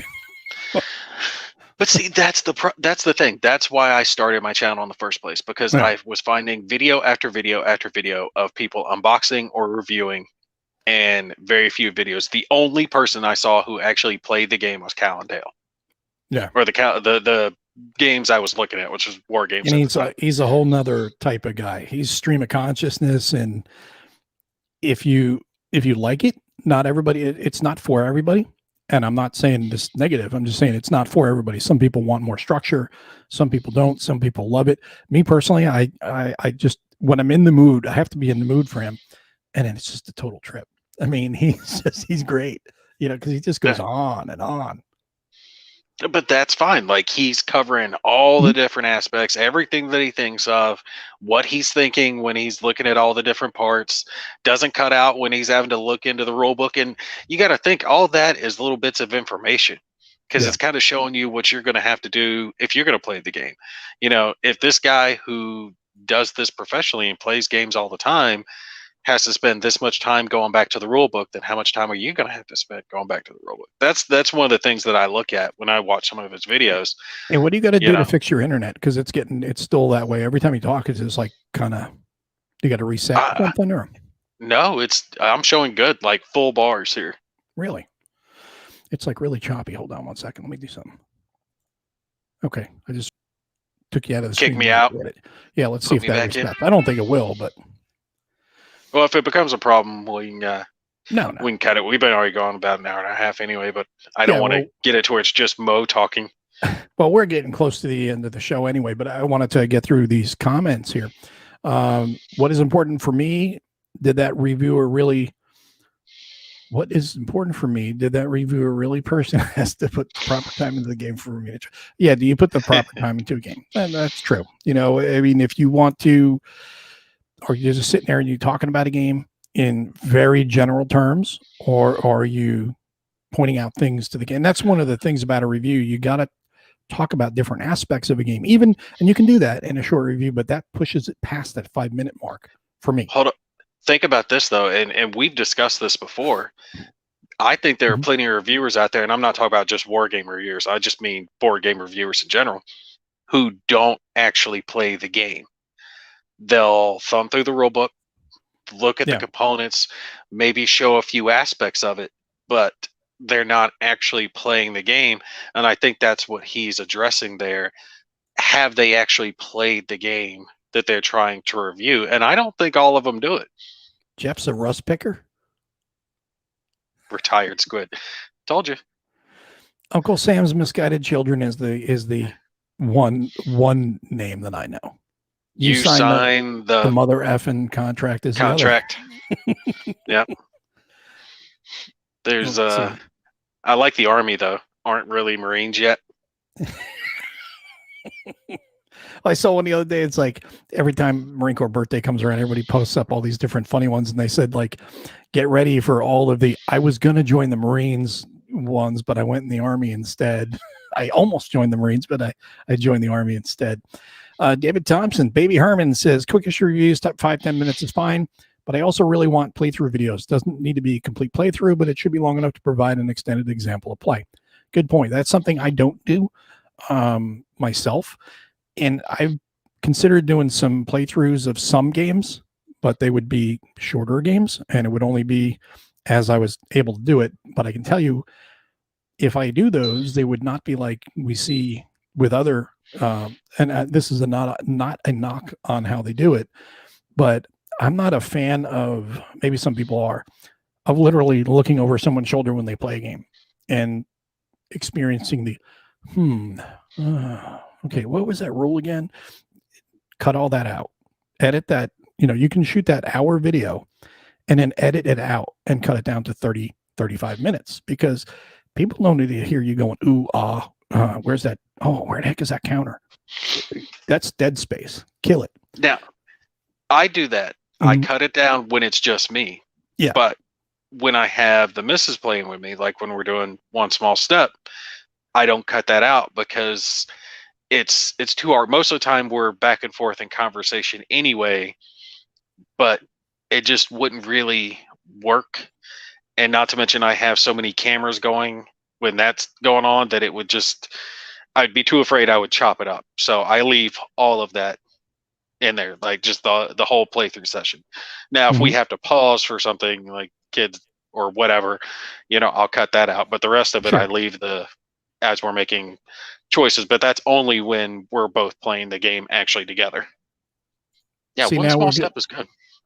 Yeah, I haven't played it yet. I did get it. I backed it. I pimped the whole thing out. I got everything because it's the Apollo program. I'm like a total space geek, so I'm like loving the whole idea of any space programs. Now I've also got High Frontier 4, High Frontier for All came in. I just got that in.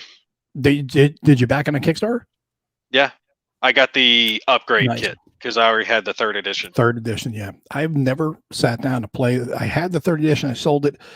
And I was like, I got to get the 4th edition because it is hard science, sort of game. And it's something that I know there are some local guys here that play it, but it's something I'll probably sit down and try to learn myself sometime. I don't know when. Did you get everything?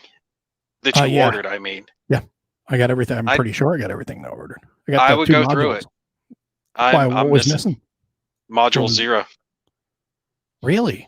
I got to find Yeah. out what that module 0 was now. That's the politics one. I don't think there was a whole lot to it. I think it was just a wooden cube and some player aid pieces, but Okay. that was not included in mine.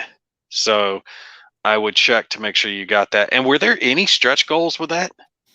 I don't think so. I don't recall. I I'd didn't have to see a look. whole lot.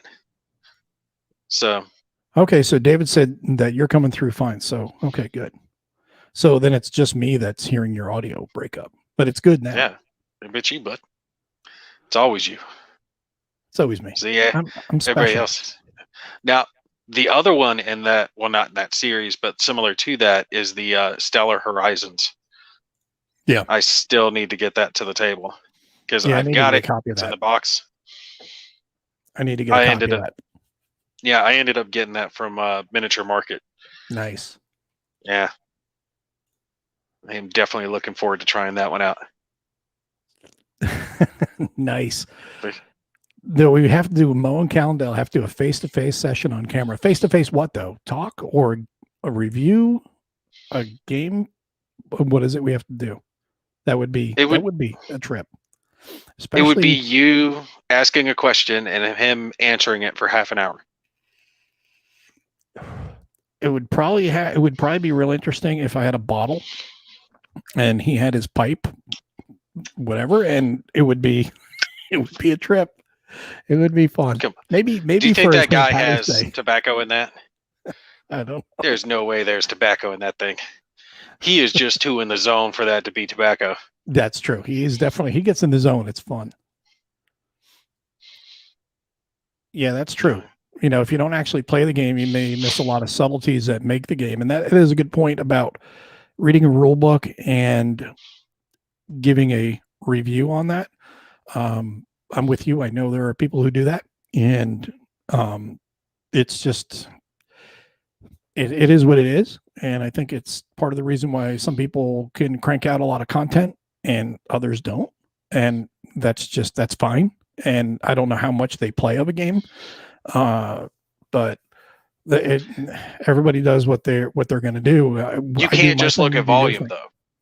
You can't just look at volume. No. Like Rob puts out a buttload of volume, but he's playing what he's playing. You can tell because he's live streaming it. Yeah. Right. Oh no, absolutely. Yeah. But you know, like I said, he puts out a bunch. And I'm not going to name any names, but I've watched videos in the past where I could tell the person like had not actually played the game because it just, the way that they were describing it didn't really jive with someone who actually played. Yeah. Yeah. There's no flow to it. It felt very stilted, kind of like they had read the manual, they had eyeballed the player aids, and then they were sitting down and just kind of giving an overview, which is fine. And that's perfectly fine if that's what you want to do and kind of give people, hey, these are the highlights of what the game is. But just be upfront that that's what you're doing rather than doing a review per se. Because I think the semantics there matter. See, that's the thing. Like when I do a review, I do a review. And I'm trying to work on cutting it down. You know, you can see a couple other reviews I've done where they're 15, 20, 30, whatever minutes long. You can see what I do in my reviews there. And now I'm trying to take that 30 minutes and I'm trying to condense it down because people are saying they want shorter reviews. I've been getting a lot of messages about that. And in a way, it's actually easier. In some ways, it's easier. Some ways, it's harder. Because we'll do both. Yeah, I don't know if I want to do both. Because my thing is my video shooting time is limited as it is. I don't have the dedicated time. Like you have more time and you have a room that you have set aside for that. I have my gaming area, but it's in an open area and I have to wait till the house is quiet and my wife's out and then I can shoot video. Otherwise my dogs and her, she'll be walking around and be like, what are you doing? Trying to shoot a video. Now I got to redo that whole section. You know, stuff like that. So my kids are horrible because I'll shoot sometimes while they're awake and I'll go let them know, hey, you gotta be quiet, daddy's gotta work. I need you to stay real calm for daddy for a little bit. And I'll hit record. I'm getting ready to start talking. I'm like, hey, welcome back. It's everybody's favorite kid with the limp. And then in the background, I hear them, ah, ah, ah, and they choose that moment to scream. Always. Yeah. Or the dog starts barking. And that's true. I think most war game vloggers play the game. That is very true.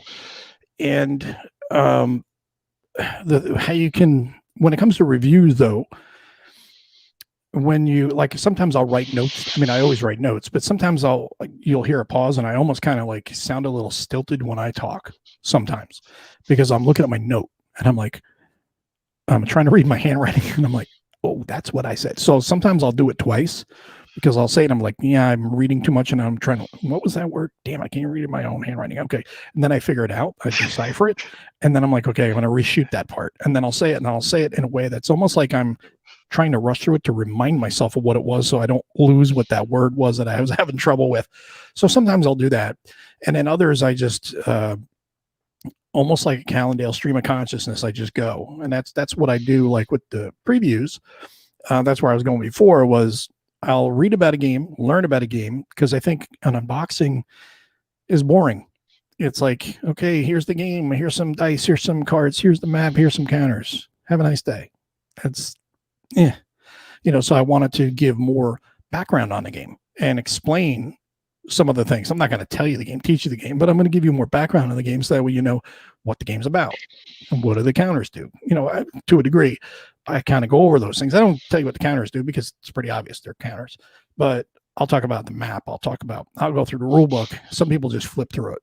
I like to see the rule book because I want to see what the rules are. And I will pause and I'll look and I'll say, okay, what's the wording like? What's the structure like? Is this a cluster of a rule book? And then people are complaining about a rule book. I'll look at it, the video version. I'll say, yeah, I see what they're saying, or I'll download a copy, but it's easier to just have somebody flip through it right in front of your face rather than go download it and flip through it yourself. If it's there, it's there. So just look at it while someone's showing it. But yeah, it's tough. Have you ever caught yourself accidentally leaving sections in, though? Like I've done that in the past, where I've left in a section where I start to say something, choke on the word, say something stupid, whatever. And I'm like, okay, stop, re-say that part, and keep on going. And then I forget to cut it out when I'm doing the editing, and I catch myself in double speak. Oh, I've done. Oh, nice. I just got an update. Oh, from? Sweet. Friday. Yeah, Friday. I'll be getting a box from Battlefront Miniatures. What is it? Another glorious day in the Corps. Is that coming in? It's on its way to me now. It'll be here Friday. I ordered the entire package. That's what I got, the big package from Gale Force Miniature Market. Oh, you got it? I got it from Miniature Market. So you probably get it about the same time. Probably. Well, they had they tend to run a little later, I think. Is that the publisher, Gale Force 9? That's the publisher, yeah. I think you're going to get it sooner than me, probably, you lucky bastard. I've been looking forward to that. Maybe by a few days or a week. It won't be that much, because there are already people who have gotten theirs from Battlefront. So they included something, though. I remember if you ordered all the expansions, you got something extra from Miniature Market. Yeah, you get the. Did you get that? Mm-hmm.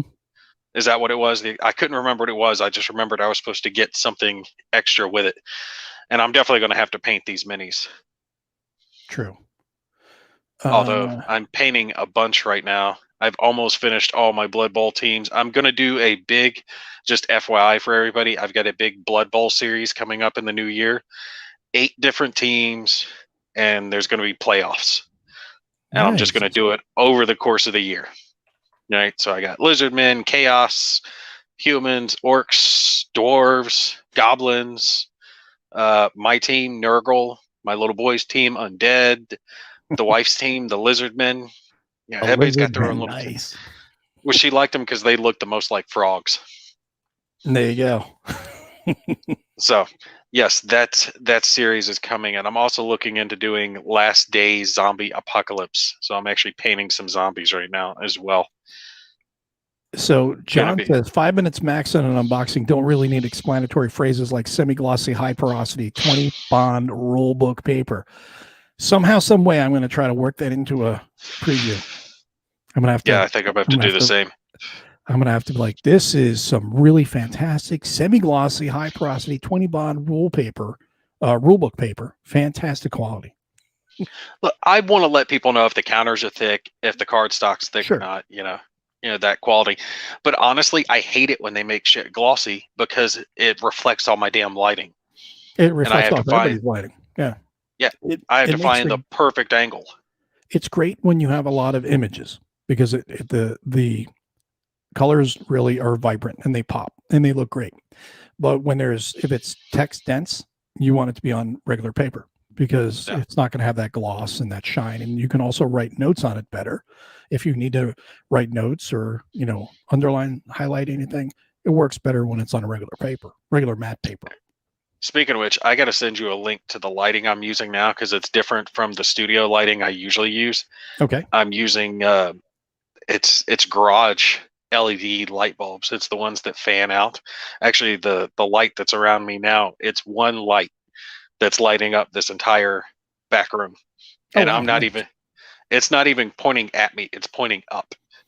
So that's like how much light this stuff puts off. It's freaking great, but they're expensive. They're like $30 a pop. See, I've got bar lighting here. So I go if we go next door to the brighter bar, it looks like this. So it's a little brighter, but I like back in the old bar. So I hang out here. I just go to my little smoke pit out back. Nice. But see, now the reason I wanted to get obviously everybody loves Aliens. Well, most people, I don't want to say everybody, but most people like Aliens. And I got both Another Glorious Day in the core game. And then I also got the Alien RPG because I don't really do a lot of RPGs, but it's Aliens. So I'm like that whole universe is so cool to play in. So I bought in on it. Haven't had. But who are you going to play it with? Well, the one thing about that is we can do that online. So I just have to sit down and try to learn it whenever I get a chance. But I'm working on other stuff to get through it in GM, and I've never GM'd, so that would be a whole different ball game itself. But it'd be kind of fun to GM because then you can kind of decide when to be vicious to people, when not to be vicious, and I think it would be kind of neat. But you probably shouldn't be the GM because you'll just be like vicious. No, well, the whole point of being a setting GM is creating a good story. And the thing about the RPG that I think is really cool is there's cinematic and then there's there's two different versions, cinematic and then there's the campaign style. Campaign style is you level up your character, you're going to maintain persistence throughout a story. Campaign is just like the movies. You're all in, you're all going to die. That's just the way it is. And everyone knows that going into it because they tell you this. So it's kind of cool to go in there. And then when you die, you get another character. You get like a generic character. So the gamer is not out of the game. They just lose their character. So don't get too invested in Hudson or whoever because they're going to die and you're going to end up just being a generic grunt. Afterwards. Yeah, but not all of them die though. Ripley made it. But I mean, in this game, it's supposedly the way it's designed, it's fairly vicious and it will kill you. And I think that's kind of neat when you go in there because if everybody goes in there understanding this is going to be brutal and a lot of you are going to die, but you'll get a backup character just to keep playing, because you don't want to have somebody die in the first 5 minutes and then the game's over. That happened to me with Dead of Winter when I played that. First time I played that, I was like, we go through this whole setup and I get like the 2 bites, like instant. I was like, are you kidding me on my first roll? And I was like, wow, this is not a good first impression for this game. And then we played another time and it was similar and it was a similar outcome. Nobody helped out and I ended up dying. And then I played a third time and I lasted, but there was the whole trader mechanic and I was like, it just didn't resonate with me. But so I'm hoping this will be vicious, but not too vicious. And that's the point of the GM is you have to walk it back at the right time to where it's vicious, but you don't always kill people right out of the gate. Sometimes you can, but you have to find that balance to where it's enjoyable. There's a time when a player needs to die. It's like they're not getting out of this. They just fell off a cliff and it's a sheer cliff face and it's 1,000 feet down. There's no way unless they had jump jets on or something like that, jump pack on their back or something, but Marine can survive.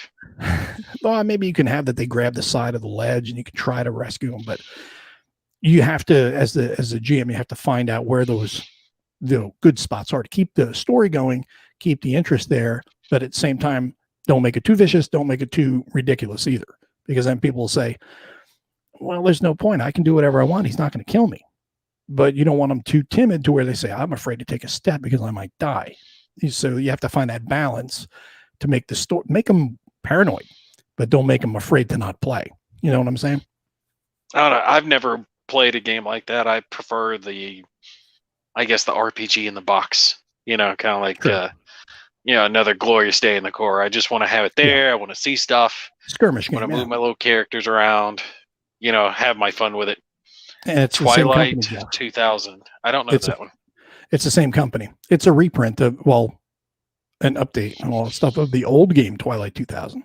So that was an old RPG, and it's being redone by Free League Publishing, who also did Aliens. Okay, so it's not like Twilight, the sparkly vampire thing. No. Decent use of the word Twilight. No, the only sparkly the only sparkly things in that would be if anybody gets hit with Willie Pete. Other than that, there's no sparkles. I'll tell you, there's one coming out. Speaking of vampires, and I backed this one on Kickstarter, was that Vampire Masquerade Kickstarter they had.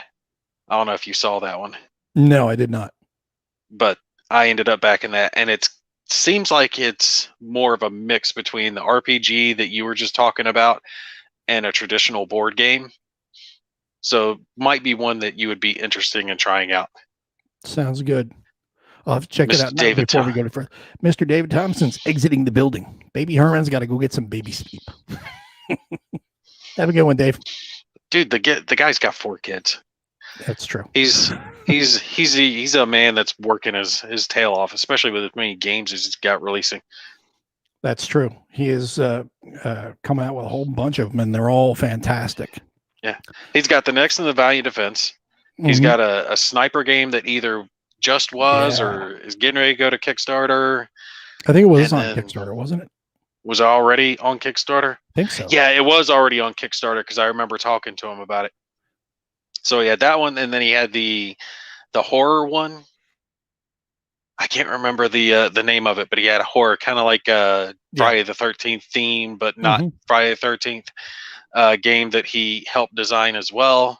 Yeah. And then By Stealth at Sea just released, and then the Undaunted Normandy, the newest one there, and then our Valiant Defense. I said, I mean, the guy's got like a bajillion games coming out. I'm starting to really think he's not human. I think he is an alien sent down here to create board games. Well, you did see the news that allegedly Israel and the U.S. is already in touch with the aliens, so maybe he's on the exchange program.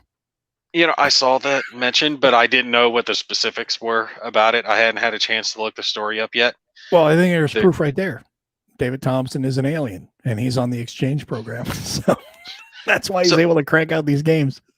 Real quick, give me the lowdown on that. What was it? Israel said they had proof of aliens, and they just put it out on the internet or something? I saw it, and I just kind of glanced, and I glanced at it real quick. Allegedly, who is it? The guy, the Israeli Space Agency, one of these retired guys from the Israeli Space Agency or space program, said that aliens are here, and we've got the U.S. has a contract with them, and Trump knows this, and he was about to tell everybody. This is where it totally went off the rails for me. It's like, Trump knows about it. It really is a thing. We have a contract with the aliens, and Trump was going to tell everybody, but he was asked not to tell anybody. I was like, okay, that's where the story loses all legitimacy for me. Who the hell is going to ask Trump to do anything? He's going to agree to it. He'd be like, that guy. We got aliens. They're beautiful. They're huge. He would go on and on. He would want to tell everybody about those. There's no way in hell you'd be able to shut him up. So yeah, that totally. It could have been legit if he said U.S. knows about this and dropped it at that. But when he said Trump knows about it, he was going to tell everybody. But then they asked him not to say anything. No, absolutely not. There's no way he could keep his mouth shut on that. I always figured if aliens are real, that they've hidden it from Trump for 4 years, because the moment he found out, he would be calling a news conference.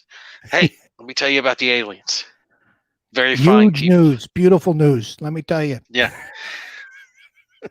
It would be. They're all orange, just like me. I'll tell you what, that would be funny. That would be. And then He gave a speech on. Wait, go back. What was he saying? He gave Stigler a speech says, on his research and dropped dead during the presentation. Okay, that's scary. on what aspect? Aliens? Yeah, he's got to be talking about the aliens. Now you need to tell us now, Stigler, was that aliens? Because if it was, then maybe we should walk back what we were saying about David. It wasn't that guy that was saying that he had part of his hand and chest burned by an alien plasma bolt, was it? Did you ever see that guy? No.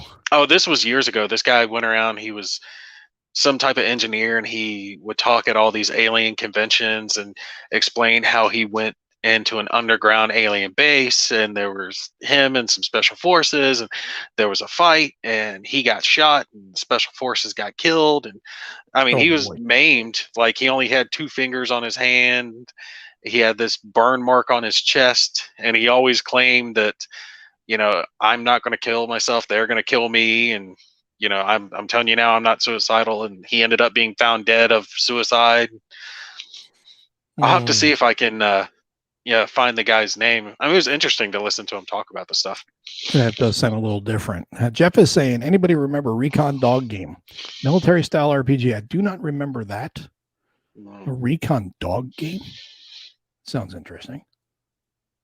I think the closest we had to something like that was like Ambush. Matt, it's the greatest contract with aliens anybody's ever seen. Tremendous, beautiful, huge. No, the dude talked about it. He was saying that the U.S. government had a deal that they could abduct people and mutilate animals and shit, but only like so many, that they couldn't just like take a bunch. Like, they got a few thousand a year or some shit. Oh, it's about OJ being innocent and his son doing the deed. There's so many conspiracy theories out there. That's true.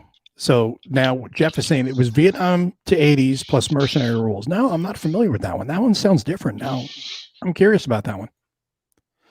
Some of those older games are kind of cool, but you know, you explore some different things and it's a lot of fun. But so last thing here before we close out for the night, for Christmas, did you get anything for yourself?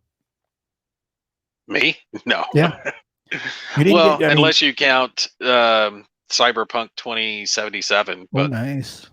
I mean, I was going to get that anyway, so it's not really like it's a Christmas gift. Do you vote computer game? Does that have multiplayer? Not that I know of, and I don't think it would be conducive to multiplayer. Not because you're ships. I mean, if you're each controlling your own ship, you could, and kind of like wolf pack it. Yeah. But I don't think it would work because there's time dilation, right? So you would have to coordinate it. There's a lot of getting yourself in the right position and then speeding up time until the enemy ship comes into line of fire and then firing off your torpedo. Controlling, it's kind of like the board game in a way, because you have to control your troops in the boat, make sure they're fed, keep the water pumped out, you know, make sure they're sleeping, all that other type stuff, right? It sounds like The Sims. It sounds like The Sims. Yeah, I mean, if you put your Sims in a U-boat and we're shooting at, you know, enemy shipping in the Atlantic and Mediterranean. It's got that sim aspect where you're probably spending more of the game doing that, managing your crew, than you are. I mean, it's like, dude, really? You're hungry. You're a freaking adult. There's the galley. I mean, really? No. I mean, do you need to nudge the guy over there? You know, I told you, I watched some videos and it does not appear to be, I mean, you can do a lot with your crew, but you don't have to be overly focused. Just making sure that you have enough provisions, enough fuel, keeping track of how many torpedoes and deck gun and stuff like that. Sure. You, for the most part, you can put your guys on autopilot. Okay. And they'll do whatever they need. So they'll go eat on their own and they'll go do all that crap. But if you need them to do something specific, like man the deck gun, you go tell them, man the deck gun. Now that does bring up a good point. Now it's got me intrigued, because what happens if you've got a guy that is constantly slacking? I'd be like, man the deck gun, get him up there, dive, Submerge. dive the boat, 5 degree down bubble. We're taking him down. And I'd be like, that would get rid of that dude real quick. But that would be, I'm going to check that out now. Now I'm curious about it. Most of the people you're keeping track of aren't really there. They're all abstracted. There's only a handful of guys you actually keep track of. So it's like your officers are the individuals that you maintain control of. And then after that, it's just generic crew that's listed. So you don't have to worry about 40 guys in a sub. You've got 5, 6, whatever, captain and XO and a few guys. But you can take control of the deck gun, the flag gun. It was fun watching the guy shoot these ships up. He ran out of torpedoes and deck gun ammo, and he had a ship that was damaged but not sunk. And he's like, I'll light him up with the HE from the flag gun, see if we can sink it. And he set the ship on fire and sunk it with his last rounds. You know, it's real interesting looking game. This is true. Until your Sims jumping up and down telling you they got to go potty. That is true. Yes. That would be funny. But that does sound kind of cool. Now, the way you could do the Wolfpack aspect is pretty simple. If you were to play multiplayer, just match up with whoever, and then it would put you in a sector together, and you would be within a few thousand yards of a ship or a convoy or whatever, and then you could work from there. Would be the way I would think would be the best way to do a multiplayer for that. Instead of having that's kind of how the missions are set. They'll tell you XYZ warship has been seen in this sector. See if you can find it, but sink enemy shipping while you're there. You know. So you have to work up not only the solution, but you also have to work up the identification and stuff on the ship, or you let the crew do that. No, it'll show like the bottom left panel had a thing where you could kind of click through it and see the different outlines of the ships. Yeah. So you could determine what type of ship it is. The guy was doing the manual thing where he would mark it, let the enemy ship sail along, mark him after 3 minutes or 3 minutes and I think 15 seconds is what he said to determine how fast he was going. Like, okay, he's going 7 knots, and then he'd program that to the TDC to fire the torpedo. No, it looked like a good sub sim type game, more sub sim and less sims. Yeah, no, that does sound interesting. Now, has anybody in the audience played it? If you have, chime in real quick with your thoughts, because I'm curious now before we sign off if anybody's played that, because I'd like to hear some more about that. But I'm going to check now and see if that has multiplayer, because if it does, I'll get it and we'll have to hook up and play. Do you have Steam or not? Yeah, Steam. Well, that's right. You do have Steam. I've given you Steam games before. Yeah. Make sure you check out Cold Waters as well, because that's the Cold War era of the submarine game. Have you played that one? I believe I have that, but it's like every other damn game in the Steam library. Just like every war game everybody gets. Oh, yeah, I'm going to get it. And then never get to it. What, kind of like the digital version of Gary Grigsby's War in the East? War in the West? Or... Pretty much get it and then never play it, or you start and then you're like something pulls you away and you don't go back. But Admiral's edition of War in the Pacific. Let me see. I could pull up my Steam list real fast and I'll tell you if I have Cold Waters or not. I know I've got that. I've got a bunch. No, I got that one because I've always wanted to play War in the Pacific, but I don't think I could ever play the actual war game. But the digital version I probably do. John says no, but I have played Mousetrap with worker placement. I have to flesh that one out for me a bit. I liked Mousetrap when I was a kid. Yeah, that's the kind of the point. Let me see. Cold Waters. I got it right here. Yes, I do. I have Cold Waters. I have Shimano, and I've got Command Silent Service.